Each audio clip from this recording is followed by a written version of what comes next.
3 years ago, someone was sitting at a table just like this one. They were earning $63,000 a year.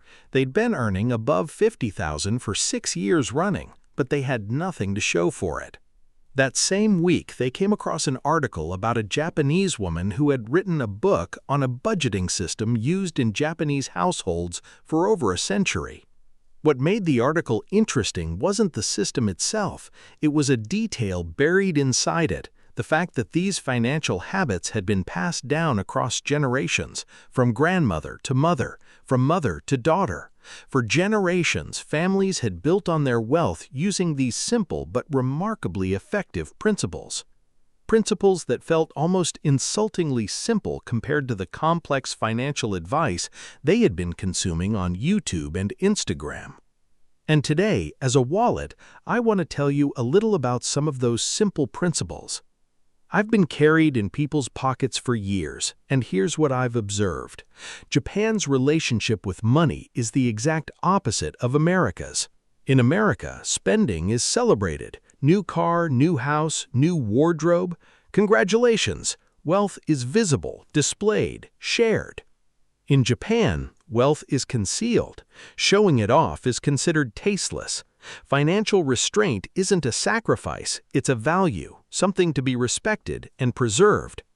They even have a word for it, setsumashi. Roughly translated, it means humble and measured, and it carries a deep social respect. This video is about 10 Japanese money habits. None of them are wild investment strategies. All of them change the philosophy underneath the money. 1. Kakeibo, the handwritten ledger. Kakeibo was invented in 1904 by Japan's first female journalist at a time when women had almost no financial autonomy. It's a remarkably simple system for tracking household income and expenses by hand. At the beginning of each month, you write down 4 things: how much money is coming in, how much is needed for fixed expenses, how much you want to save, and what's left to spend. Every day, you record what you spent and sort it into 4 categories: needs, wants, culture, meaning education, books, and experiences, and unexpected expenses. At the end of the month, you ask yourself 3 questions. How much did I save? What went well? What can I change next month? That's genuinely all there is to it. What sets Kakeibo apart from every phone app is this: writing forces you to consciously account for each purchase. When you tap a card and a number flashes on a screen, your brain barely registers it. But when you sit down in the evening and write by hand, DoorDash, $42, want, your hand tells your brain something no app ever could. You chose to spend $42 on food delivery, not a need, a want. It can feel like a slap in the face, but that awareness is exactly what creates the possibility of change. Kakeibo wakes the brain up, and once it's awake, it becomes very hard to go back to sleep. 2. Mottainai, the shame of waste. Mottainai is a word that doesn't translate directly into English. It's a feeling, the regret and discomfort that arises when something useful is wasted, discarded, or not appreciated for what it's worth. In Japanese culture, wasting a resource, food, fabric, money, even time, is considered almost morally wrong. Now look at America. According to USDA data, American households throw away nearly 30% of the food they buy without consuming it, roughly $2,100 per household per year. EPA data shows Americans discard about 82 pounds of textiles per person annually. And despite smartphones being designed to last around 4 years, many Americans replace theirs within 3, 2, or even 1 year. When mottainai is put into practice, the first thing people usually notice is food waste. Try photographing everything you throw out from your fridge and pantry for a week. The result is often shocking, around $40 worth of food quietly spoiling and disappearing every week without you ever noticing. That's over $2,000 a year, a staggering amount of waste. Mottainai changes that, and much more. You repair instead of replace. You fully use something before buying the next version. Japan has a tradition called kintsugi. Broken pottery isn't thrown away, it's repaired with gold-lacquered adhesive. The repair becomes part of the object's beauty. The crack doesn't diminish its value, it adds to it. Something is both restored and made genuinely beautiful in the process. Apply this philosophy to your financial life. The slightly worn, slightly outdated, slightly imperfect thing, it still works, still serves you, still has value. Sometimes it just needs a change of form, not a replacement. 3. Hara Hachibu, 80% full. This principle comes from Confucian teaching and widely practiced in Okinawa, one of the regions with the highest concentration of centenarians in the world. The idea is simple. Stop eating when you're about 80% full before you reach complete satiation. But translate this into a general philosophy of sufficiency that extends well beyond food. And when you think about it, this philosophy carries meaningful benefits for your health as well. You don't fill your life to 100% capacity, you leave room in your stomach, your wardrobe, your budget, your schedule. That remaining 20% isn't deprivation, it's margin, and wealth lives in the margin. That space quietly gives you a great deal of freedom. In practice, applied to spending, hara hachibu means this: keeping roughly 20% of your income untouched. If you earn $4,200 a month, you live as if you earned $3,360. That $840 goes automatically into savings and investment. The Bureau of Economic Analysis reported the U.S. personal savings rate at around 4% at the start of 2026. The Japanese cultural default, through practices like hara hachibu, aims for 20%. This practice is also taught as a form of respect for the future, leaving resources for tomorrow rather than consuming everything today. 4. Kaizen, continuous small improvement. Most Americans know this word from the world of manufacturing. I doubt many have heard it anywhere else. Toyota introduced and popularized it as a production philosophy. But in Japanese daily life, Kaizen is applied to everything, including, of course, financial decisions and habits. The principle is this: you don't try to change your life with one dramatic move, you change it slowly over a long period of time. Applied to money, Kaizen looks like this. This month, cut dining out spending not by 50%, but by 10%.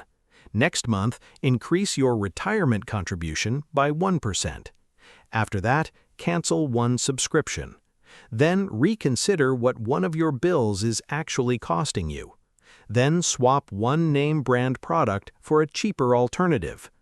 Each change feels so small it seems almost insignificant, but it isn't. Each change is so easy it requires almost no willpower at all. The thing you want to change arrives where it needs to be without you even noticing. But 12 months of Kaizen produces a financial life that looks completely different from where you started, and you barely feel the transition. 5. Ikigai, the purpose of money. Ikigai roughly translates to reason for being. In the West, it was popularized as a career-finding framework, the intersection of what you love, what you're good at, what the world needs, and what you can be paid for. But in Japan, Ikigai is rarely used in a career context. It's about having a purpose that gives structure and meaning to daily life. It applies more to life in general than to financial circumstances specifically. When you apply Ikigai to money, you encounter one question: what is money for? Most Americans save because they feel they should, or spend aimlessly because something looked appealing and they couldn't resist the pull. There's no guiding philosophy underneath the behavior, no anchor. When you know your purpose, When you know what you want the life you're building to give you, every spending decision becomes a vote either for or against that life, and you're aware of it. Think of a man who defines his Ikigai as his future children's financial comfort. Once he had that clarity, every unnecessary purchase became an obstacle to his Ikigai. He started making more conscious, more intelligent decisions. He no longer needed willpower to stop impulse purchases. He needed his purpose. Impulse purchases didn't just feel expensive and unnecessary, they felt irrelevant. 6. Wabi-sabi, beauty in imperfection. Picture a cracked bowl. It still holds soup, a worn wooden table. The scratches on it tell the story of hundreds of family meals. Wabi-sabi is the appreciation of things that are imperfect, impermanent, and incomplete. In America, imperfection is treated as a reason to replace. A scratch on a phone screen feels like sufficient justification for a new phone. Wear on a pair of shoes means new shoes. A slight sag in a sofa cushion, time to look at something new. The consumer economy depends on dissatisfaction with things that still work. Wabi-sabi invites you to find satisfaction in them instead, to embrace the genuinely radical idea that what is flawed or incomplete can also be beautiful. When you calculate the financial impact over time, the numbers are striking. Americans spend roughly $9,500 a year in categories driven by aesthetic dissatisfaction: clothing, home goods, and electronics. If Wabi-sabi reduced that spending by just 25%, which you can achieve simply by keeping things longer, repairing instead of replacing, and appreciating what you already own, that's $2,375 redirected per year. At 8% return over 25 years, that's approximately $183,000. An extraordinary amount of savings born from a philosophy of finding beauty in what you already have. 7.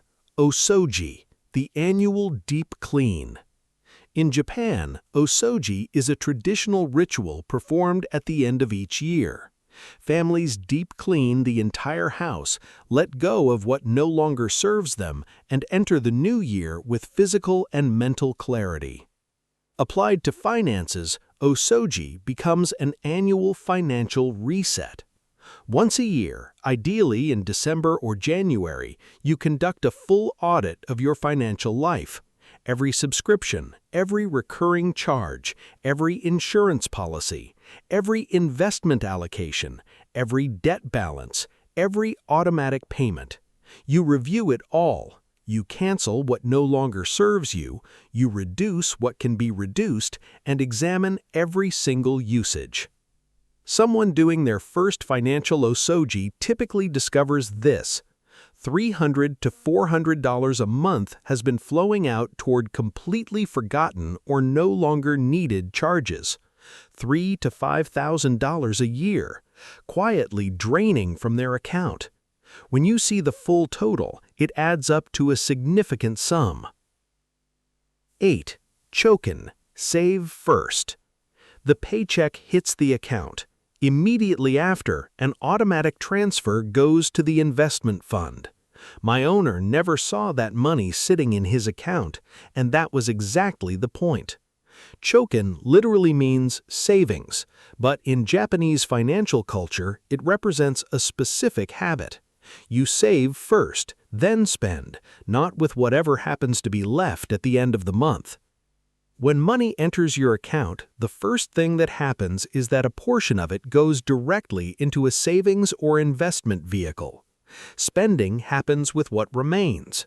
The logic is simple. No matter how much comes in, a portion is always set aside for savings first. This is the exact opposite of how most Americans operate. The typical American model: earn, spend, hope something is left for savings. The Japanese Chokin model: earn, save, spend what remains. The difference looks semantic. It isn't. It's structural. When saving comes first, your spending naturally reshapes itself to fit what's left.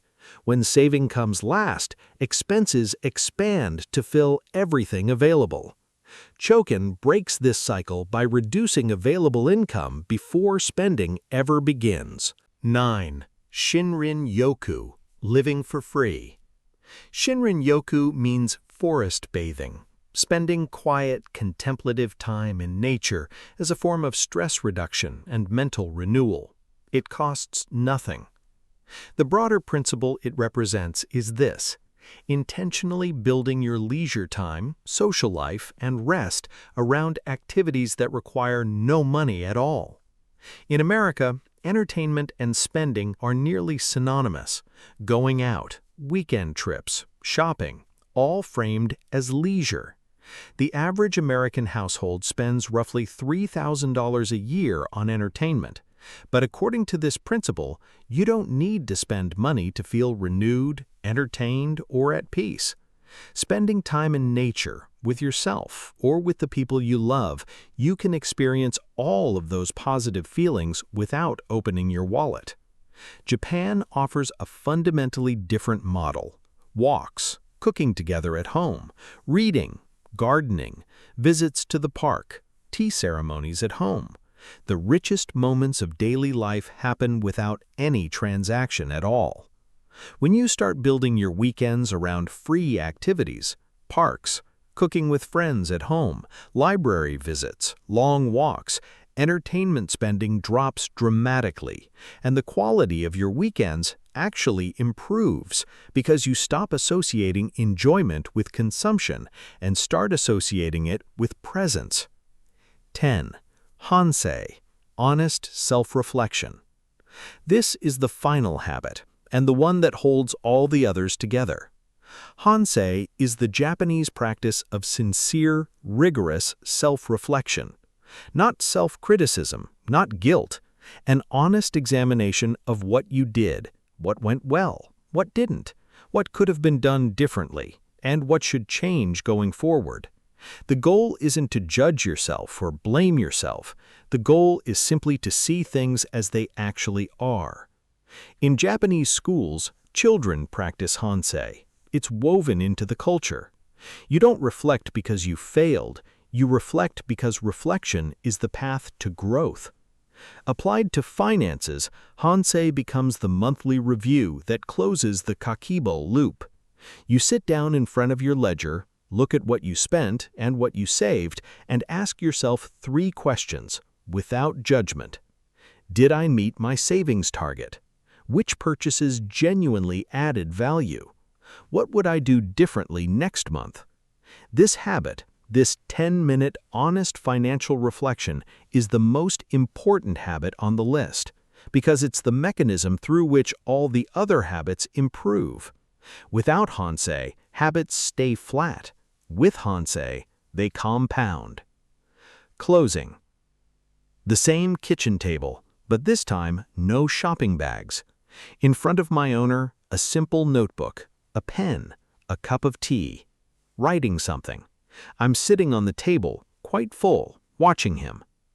The person sitting at that table at the beginning of this video didn't increase her income, didn't start a side business, didn't cancel every subscription or give up eating out entirely. She simply changed the philosophy underneath her spending. In 12 months, she went from $812 to over $19,000. Same job, same salary, same apartment, different operating system. Everything I've described throughout this video operates on the same principle that compound interest runs on. Small, consistent inputs repeated over time, producing results disproportionately larger than the effort. A $3 notebook and 10 minutes a day of Kakeibo doesn't sound like a wealth-building strategy. Neither does leaving 20% of your plate empty. Neither does finding beauty in a scratched table. But these small behaviors, stacked day after day, month after month, year after year, produce something no income level can generate on its own. A grounded, intentional, and sustainable relationship with money. Japan figured this out long ago. Some of these principles have existed for over a century. They survived world wars, economic collapses, natural disasters, and cultural transformations because they work. And they work because they're built on something deeper than tactics, respecting money as a resource, respecting yourself as the steward of that resource, and the quiet discipline to protect both. You don't need a bigger salary to build wealth. You may already be earning enough. You just need a notebook, a pen, and the willingness to pay attention to where your money actually goes. It starts here. It always starts here. Take charge of your money. Take charge of your life. See you in the next video.